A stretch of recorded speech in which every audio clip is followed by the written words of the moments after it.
Hi, this is Leela Harris, and I'm here again with Kindi Dulai-Gill. And this is another episode of our relationship series. And today we're going to be talking about holiday challenges. And right now in the US, I live in the US, Kindi lives in Canada. So in the US, we're having Thanksgiving today. So I know I had Thanksgiving lunch or dinner with my family today. In Canada, the Thanksgiving is in October, right? Yeah, we've already had it. Yeah. But we both have the upcoming Christmas celebrations or holiday celebrations and the New Year's. So there's a lot that's going on for people as far as the challenges that come up. Yeah. It's a shame we're addressing just the challenges always.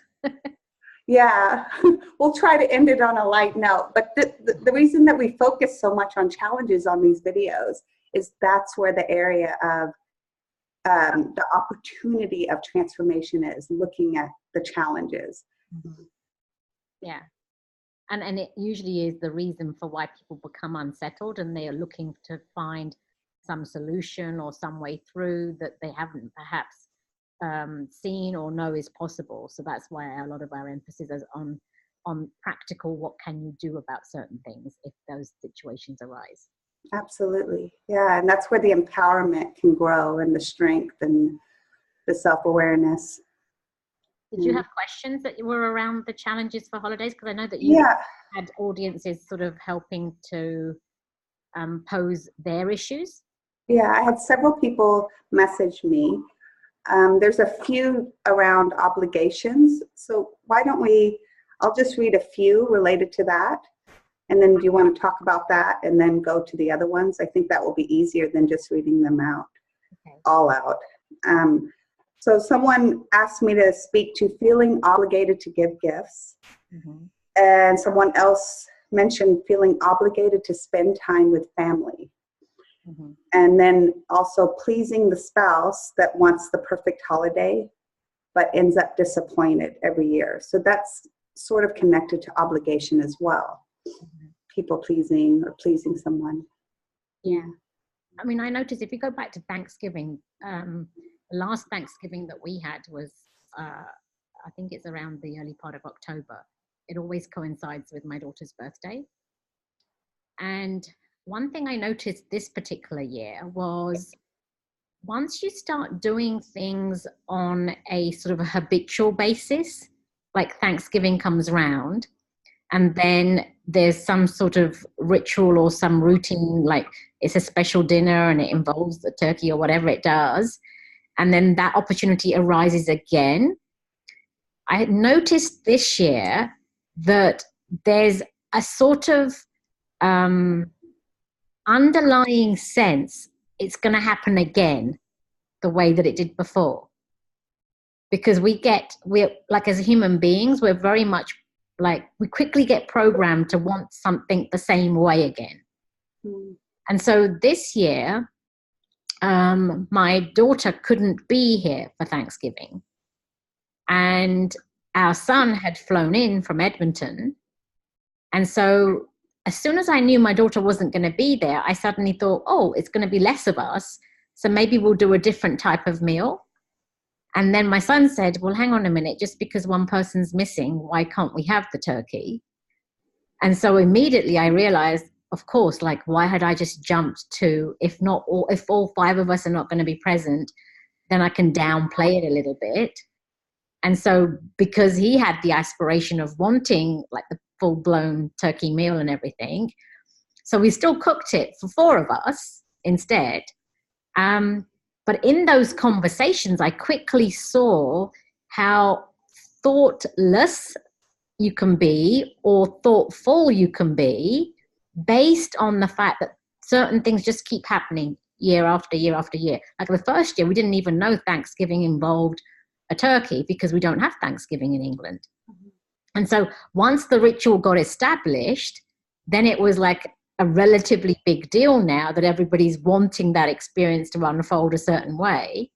And really, for me, any opportunity like that is an exciting opportunity because it's an opportunity to connect. It's an opportunity to have deeper conversations. It's an opportunity to sit and appreciate each other. And we certainly in our home don't put obligations on each other that we have to formally be present all the time. And yet, even though we don't put obligations on each other, we noticed her absence. Mm-hmm. We were very aware that she wasn't there. And I have no idea what it felt like for her, like in wherever she was. But it was very obvious. There's a subtlety about it that you know somebody's not there. Mm-hmm. So accidentally, the obligations get imposed just because you suddenly feel, oh, this feels different. Yeah. So it's like a little bit of the fear of change or discomfort with change, discomfort with the unknown, especially if you're going against the grain. If family expects you to show up and you're, for this amount of time or in this way, and to do this and that, and there's a feeling of, actually, I don't want to do it that way. I want to do it a different way. And then, like you said, your family, you guys don't put obligations on each other, but how common is that? A lot of families do, unconsciously, unaware. Yeah, you don't even have to say it. I don't even think you have to even talk about an expectation or an obligation. I think it automatically is just felt. Yeah. So, it's Thanksgiving, so the family gets together. And now I'm going to have to make a conscious choice that I don't want to be there or I can't be there. And the minute I can't be there arises, then have I let somebody down because I've chosen to do something for myself? And does that mean other people are influenced by it because they suddenly are going to have a different experience? I found it all very interesting just to notice what happened just because one person chose not to be there. Yeah, and I know for me, I spend a little bit of time with family, but not a lot. Mm-hmm. At times where, there's birthday parties or celebrations that I don't go to because in addition to my regular job, I have this facilitation work and I have other things that I really love to do. Mm-hmm. I like to see my family, but sometimes I would rather schedule a DM session with a client or do something on that day off where someone's having a birthday. And I'm just honest. I'm not going to be there. I just let them know, but I can often feel the disappointment. Yeah. Or I can feel the sadness. And in other situations, I might feel someone's loneliness. And I will tell you that that's been challenging for me to not feel responsible. At this point, I'm so much better at it. I recognize it, I feel it, and I feel compassion for them, but it's less common for me to feel like I have to fix it. But I used to feel that way, like this feels uncomfortable. I need to fix that or change it because I'm causing someone else pain. That's but right. Now I don't see that I'm the cause of that pain. I realize it's not me. But it took some work to really work with that. And I think it was my own pain that I was uncomfortable with. Right. And my own disappointment and my own hurt feelings that I worked through. And now I'm better able to handle other people's experience in that. But when you're having the experience, it's a very strange thing. Like now with the 3 children, because they're beginning to live their own lives and they're going to be creating their own lives, for all 5 of us to be present in the home together is relatively rare. So then as a mother that's been used to nurturing a certain type of connection and a certain type of feel amongst people, when there's a situation where all 5 of us are going to be in the home, it's really exciting for me because we're all going to be there. But because it's really exciting for me, naturally, I've already put an expectation on the others because it's so exciting for me. And it's very difficult for the other person to then say, I don't want to sit down for a meal tonight because they're feeling my excitement, and that my excitement becomes an obligation. And yet I know that those opportunities are arising they're arising so irregularly now that I crave that chance to have that unfold. And so I'm learning to have to give up and to say, okay, I'm prepared to forego this, and I'm not going to have this need that says I'd like all 5 of us to sit down for dinner. And so the other day, like when we normally have a roast dinner, it's usually all 5 of us. So the other day we actually had roast dinner, and it was just my husband, myself, and my son. We've never had that happen before, where a roast meal is made and there's just 3 people sat there at the table. But it's an adjustment to go from, oh, it's usually this, and now like, can we readjust things so that you can still cope with the fluidity of how lives are unfolding for everybody else. Mm-hmm. So excitement can become an obligation, and I'm very conscious of that. Yeah. But at the same time, if you're experiencing that excitement and the other person feels obligated, whose responsibility is that, right? Because they're kind of taking it on when they're feeling the pressure, really. Yeah, and I didn't see how just an element of excitement is actually an expectation of another human being.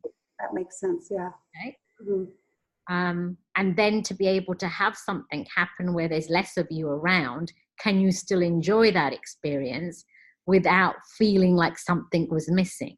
Mm-hmm. Because we're so programmed for things to carry on happening the way they have been happening. What about buying gifts? I know for me, this has been about 3-4 years ago, I stopped buying gifts except for a few people, few of my nieces. Mm-hmm. But I stopped doing the whole list and going and having to buy things because it felt forced and it didn't feel authentic. I just have to check them off my list and figure something out. And sometimes I would just grab some, I don't know, like something off a shelf. And I stopped doing it, and I think it might have felt uncomfortable the first year. I just explained it to everyone. But then after that, I just naturally don't think about it unless I spontaneously feel like, oh, I really want to buy this for this person. And it feels natural to me.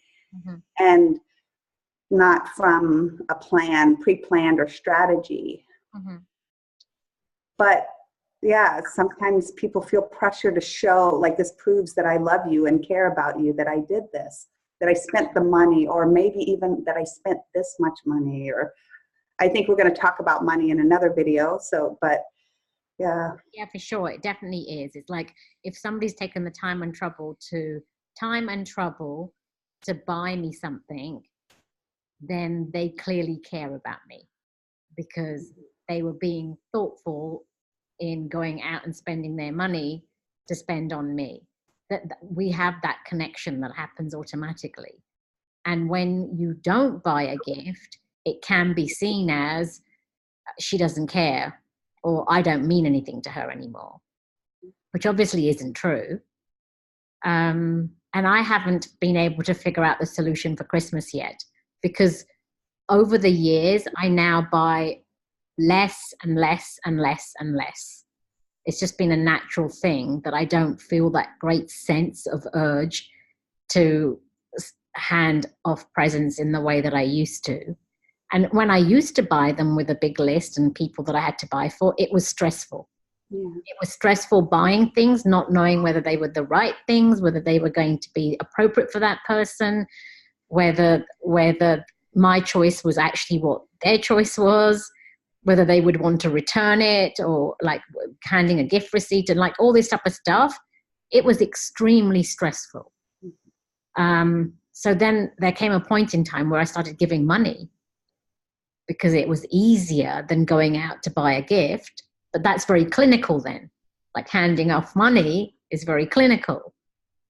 And the same things arisen even in my own home with the children as well. Like there was a time where I would just shower them with everything that I could imagine, like just the sheer excitement of watching them open gifts. And then it started to shift to know that their tastes were changing and I wasn't getting it right. And then it became giving money. Then the money part became like they're expecting it. And so when I started to sense that they're expecting it, I didn't want to do it. because then I felt obligated because there's an expectation. But I'm able to get away with a lot more flexibility around these things, Leela, because all of us are constantly communicating what's going on for us and honestly telling each other where we're at. Mm-hmm. Like this year, I didn't buy my daughter a birthday gift, and I explained why. And that was a big change for me and for her, but it required a conversation and then a mutual understanding.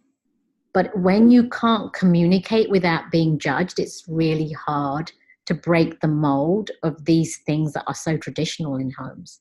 Yeah, but it's possible because we can kind of work with these, especially if someone uses the Dalian method, you have an advantage. You can work with the exact emotions, the thoughts, the guilt, the feelings of disappointing someone and the insecurity, but it does become an opportunity to look inside and seeing, okay, why am I doing something that I don't want to do?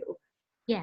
Without judging ourselves, that we're, really exploring, okay, with that kind of open curiosity, what's going on inside me that I'm allowing someone to put that pressure, because we're really kind of giving our power away when we're doing these things, right?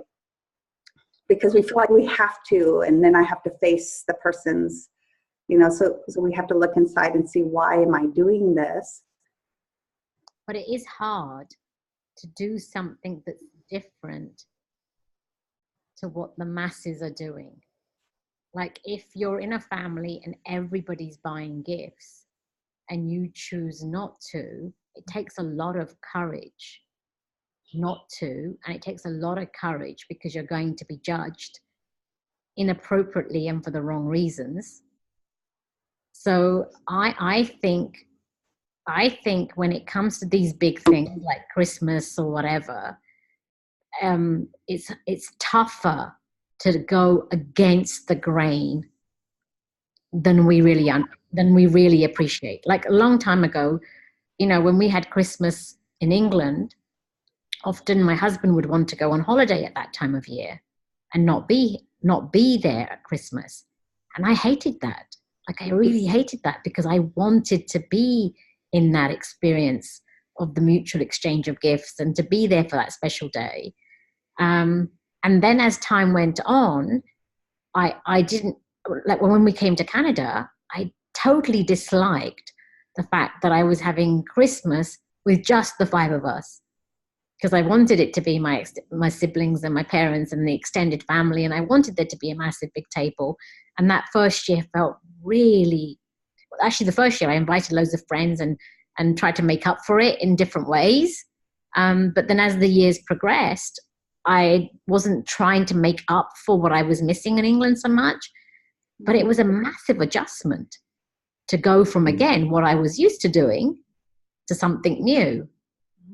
Because I think there's a comfort in carrying on doing what we're used to doing. So if our mother has a tradition of a certain style of Christmas tree, I think the daughter carries on doing it for years on end, and then for her grandchildren, etc. I think it just carries on happening because there is an element of love connected to a traditional way of doing things. Mm-hmm. So I think this topic for me is particularly hard. Because breaking out of what's normally happening for the sake of just breaking out of it isn't worth it. But at the same time, breaking out of it because you feel obligated and you feel weighed down by it and you're not enjoying it is more honest.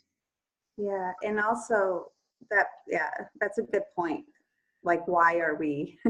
Yeah, why are you doing something? Yeah, different? why are we? Yeah, but I think when people are making themselves sick or exhausted or stressed and just being in that really drained place, and still pushing themselves to fulfill obligations or expectations or whatever it is, then the price, there's a cost that they're paying for that. Yeah. And I think it's worth to look at and help yourself, whatever that looks like for you, to start working through those things. Yeah. Because if you don't have any joy during the experience, of going out and buying your gifts and doing everything else that you're doing, then definitely it's not worth doing. But it requires some very honest conversations, and it requires a lot of openness amongst all the people that are going to be communicating back and forth for that to land well. Otherwise, you're just going to end up with new form of judgment. Like one year, I remember with some nephews and nieces not being able to give them their gifts until January. And there was a lot of upset around it. And I got told, don't buy anymore, right? And so there was an obligation there that it had to happen by a certain date. So these lovely times of year can become ugly when somebody else's pressure is imposed on you.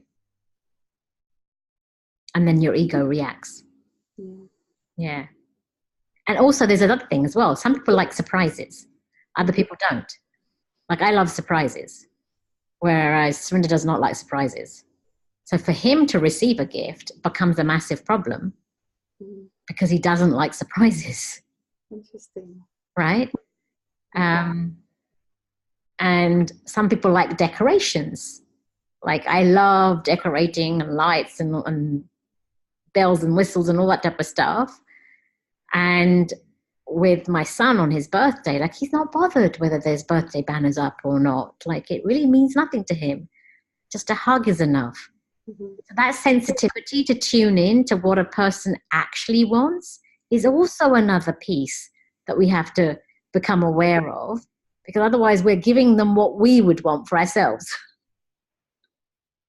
And then like the person, if we're doing that to someone, then they feel like, again, we're going back to they're so excited, I don't want to disappoint them. But yeah. I had a partner one time that gave me a huge birthday thing, and I didn't enjoy it because I knew it was about him. And he went through so much stress to give me this thing that was, so and sometimes we can get caught up in what I'm giving to the person, and that's good to be aware of. So, because then we're setting up ourselves for disappointment that the person doesn't appreciate. That's right. What we did. That's right. When we're kind of setting ourselves up to experience that. Let me read off. Yeah, it's a shock as well. It's a shock because you don't know how somebody else is going to react. So the first time when you do something, it's your first moment to actually get a better understanding of how they function. Yeah. What else have you got on your list there? Well, expectations that every interaction be meaningful. And that goes into expectations and wanting it probably to be special with family, perhaps. And here's another one, and I'll read this one the way she wrote it to me. I compare our lives and feel stressed that they won't think ours is good enough. And I think she's talking about her and her spouse. And we have to all blend them together somehow when we spend time together. What food to eat, what time to eat, how to behave around children, etc. I often worry if I'm doing what I'm supposed to well enough. And I think that you covered that a little bit about, connecting with other people and they're wanting something different, and different things make people happy. And that this isn't something I've had to really deal with, as, you came from this big family and now you have your own family. So I think you have a lot more experience in navigating this than I do. Yeah, except with the blended situation, I don't have any experience around that. But all I know is that we're all quirky, right? So we all have our varying tastes. So like particularly in my home, like one person likes the gravy a certain way, another person likes the potatoes a certain way, or whatever it might be. So when you get a big function and everybody's coming together, catering for all the varying needs can become extremely stressful for the person who's cooking. So that's the only time where you have to have like a bit of a baseline of what can sort of go with everybody. And I think, again, like when it came to our life in England, we always knew that around lunchtime we were going to have a gathering, and it would be lots of sort of hors d'oeuvres type of food, and then our dinner would be in the evening, and it would be approximately a certain time, and the Christmas presents were going to open at approximately this time. Like there was somehow an untalked about agenda, and then the desserts came out a certain time, and somehow we all just followed that. Mm-hmm. So even though we alternated and we moved houses and different people, different families would actually be the host family, we all just fell in line with the typical way of doing it. And I don't know whether every generation therefore enjoys that or not. I certainly know that my own children absolutely loved that experience of coming together and the variety of things that happened. I can't speak for what happens when the underlying stuff is happening and somebody's not happy, or somebody doesn't feel, or somebody's getting the attention or not getting the attention. That I think is complicated. Yeah, it is. And I think, I forget the quote, but our teacher, Mada Dalian, it goes something like, oh, I'll have to post it, but it's about learning your own lessons and keeping connected to what's going on with you, because every person is their own kind of unique universe. And if we're not keeping the focus on ourselves and what we're learning through the experience, then we could be missing many opportunities, because yes, it's so complicated. And you mentioned unspoken agenda. Yeah. Or maybe you could also say it as unspoken rules. And we only have a few more minutes, but I just wanted to speak to that. And you were speaking about it as in like it could be a positive experience, but I think also looking at what's expected of you that you just assumed or took on and that's not spoken but has been driving you.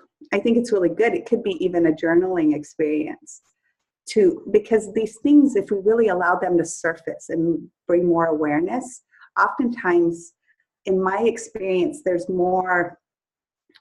sometimes more solutions come or more understanding comes just by looking at it and observing it a little closer, without necessarily needing to judge right or wrong or fixing it or how am I going to fix it. But it's like, okay, I've been doing this thing because there's almost this unspoken energetic rule. Okay, is this helping me? And, exploring these. Again, to me, it's about self-discovery and exploration. Yeah, and to me, it's about joy. And these occasions when you come together with groups of people, it's about joy. Like for me, if you're having fun, then you're online, you're on track. If there's something that's causing you strain, that's when you have to look to say, okay, I feel uncomfortable in this situation. What is it that I feel uncomfortable with? And that's the part that I feel like the person has to take their own individual responsibility on. But that work requires a bit of maturity, and it requires a lot of honesty. And it comes down to those basic qualities. Like all of us have got so used to comparing ourselves to others. We've got so used to competing with one another. We've got so used to being jealous of one another. And so those three major things, and we've also got pretty much used to in family units to gossip about each other. So if you take those four qualities and look at them more seriously, ultimately every connection with other human beings goes really well if there's no judgment, no jealousy, no comparison, no competition, right? And everybody accepts each other for their uniqueness. When any of those other four things are in play, it's going to be an uncomfortable time. But if you're having that experience of jealousy or you're having that experience of comparison, then it's your responsibility to look at that and become aware of it. And the fears of people's judgments is also our responsibility, isn't it? I mean, yeah, it's not right to be judged. But people will do all these kinds of things. So the best way to deal with it is to strengthen ourselves, but looking at what can we do for ourselves instead of just remaining kind of in a helpless place where I'm just kind of going to be a victim of my family's judgments or this, maybe taking a more proactive step to helping ourselves.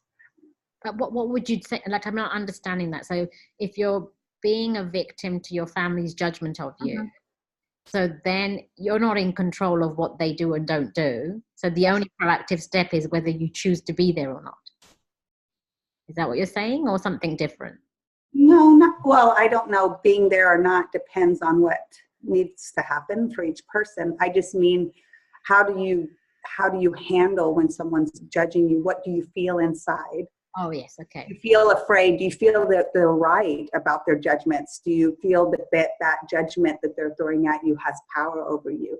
Yeah. So looking at that. So judgments don't feel good. No, it's not like they're going to suddenly feel like nothing, but I do notice a huge difference between feeling small and insecure and afraid when I'm feeling judged, and just seeing that they're judging me. And that not taking it on. So I've experienced both sides of that. Yeah. Do you want to say? Yeah, I've experienced that too.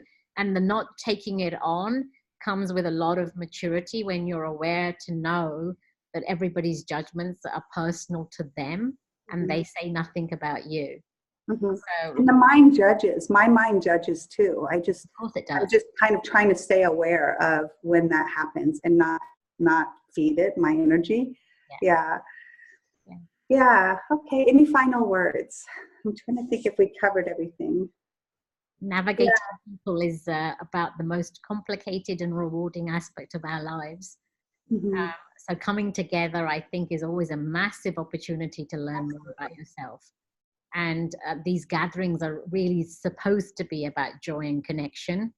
And if the joy and connection is disappearing, I would only urge people to figure out what they can do to bring that back in for themselves.